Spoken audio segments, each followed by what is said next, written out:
Baik, assalamualaikum warahmatullahi wabarakatuh. Bismillah, walhamdulillah, wassalatu wassalamu ala rasulillah Muhammad ibn Abdillah wa ala alihi wa sahbihi wa mawala amma ba'du. Yang terhormat Bapak Dr. Andes Muhammad Yasin, MAG, selaku dosen mata kuliah metode dakwah kontemporer, ya.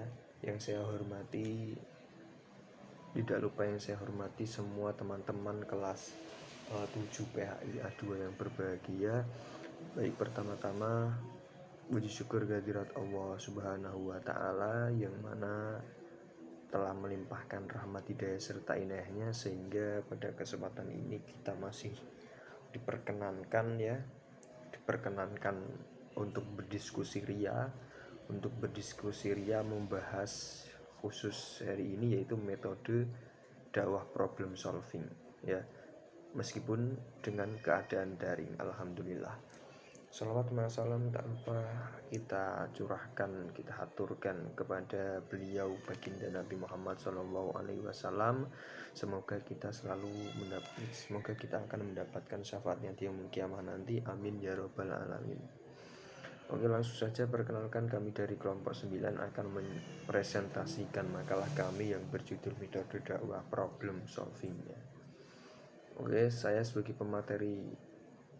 Muhammad Masun Royani sebagai pemateri 1. Untuk pemateri 2 nanti akan dibawakan oleh saudari Noviana Nur Azizah, ya. Langsung saja, tidak usah panjang lebar, kita nanti ada 3 sub pembahasan. Pembahasan yang pertama dan yang kedua akan disampaikan pemateri 1, yaitu saya sendiri. Oke, langsung saja untuk di pembahasan yang pertama, ya. Sub bahasan yang pertama yaitu pengertian dulu, ya. Sebelum kita membahas jauh materi problem solving, kita ketahui dulu pengertian dari problem solving sendiri, ya. Baik, problem solving dakwah, ya. Metode problem solving, kami mengambil pengertian dari Sudirman, ya. Problem solving yaitu penyajian bahan pelajaran dengan menjadikan masalah sebagai titik tolak pembahasan untuk dianalisis dan disintesis dalam usaha mencari pemecahan atau jawaban, ya. Jadi ciri dari problem solving ya diambil dari kata problem, artinya pembahasan atau materi dakwah yang diambil, ya, yang akan diambil yaitu menitik beratkan pada sebuah permasalahan yang dialami individu. Jadi berbeda dengan metode dakwah yang lainnya, itu bisa mengambil tema-tema yang bebas, ya, yang baik yang disukai dai tersebut atau menyesuaikan dengan mad'unya. Nah, khusus metode dakwah problem solving itu menjurus pada pembahasan sebuah permasalahan yang dihadapi, sehingga nanti akan memunculkan sebuah mendapatkan sebuah solusi atas permasalahan yang dialami individu tersebut. Nah, kata problematika, ya, ini berasal dari kata problem, ya, yang artinya soal, masalah, perkara sulit, persoalan, ya. Problematika sendiri secara kelas leksikal ini mempunyai arti sebagai problem, ya. Sering kita dengar, ya, pasti kita sudah paham lah. Nah, syarat sendiri kalau kita ketahui, ya, syarat sendiri untuk menjadi pendakwah itu apa sih? Cuman ada 2. Yang pertama yaitu ilmu, yang kedua yaitu kemauan. Kalau tidak ada ilmu, hanya kemauan saja, ya, itu tidak cukup. Begitu juga kita hanya memiliki kemauan, memiliki ilmu saja, itu tidak cukup, ya. Nah, problem solving ini merupakan investigasi dan penemuan yang pada dasarnya sebuah pemecahan masalah, ya kan. Apabila solving yang diharapkan tidak berjalan sebagaimana yang diinginkan, ini berarti telah terjadi di dalam tahap-tahap awal, sehingga akal harus mulai kembali berpikir dari awal yang bermasalah untuk mendapatkan pemahaman menyeluruh mengenai masalah yang sedang dihadapi. Nah, saya rasa untuk metode problem solving ini sangat perlu diterapkan pada masa-masa yang saat ini ya, masa-masa modern.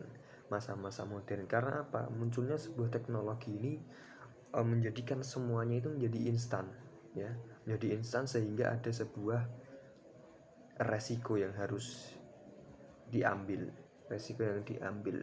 karena teknologi ini sudah merambah kepada semua sendi-sendi ya.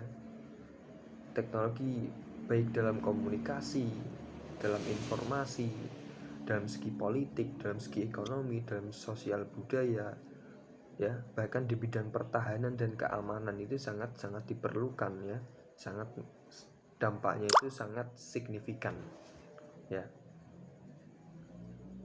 Di samping itu tingkat kemiskinan dan kesengsaraan umat Islam ini semakin meningkat ya, yang berakses bagi timbulnya berbagai problem sosial dan keagamaan ya. Kita tentunya sudah banyak melihat problem agama ya, problem sosial karena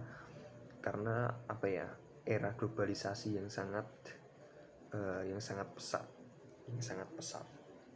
Nah, sehingga ini akan menjadi sebuah peran penting bagi seorang dai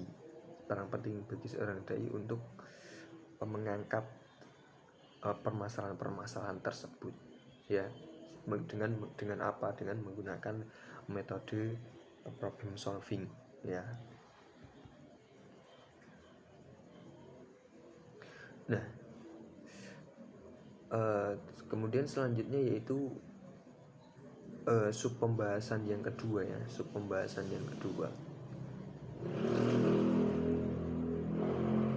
yaitu tentang strategi pemecahan masalah dakwah ya. Strategi pemecahan masalah dakwah yang pertama ini ada 6 step ya.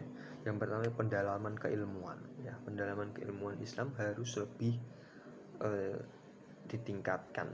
Keilmuan Islam ini memang harus benar-benar ditingkatkan, kalau enggak ini nanti akan tersingkirkan oleh logika yang sifatnya itu hanya menipu ya, hanya menipu. Yang kedua itu pemberian materi baru lebih efektif.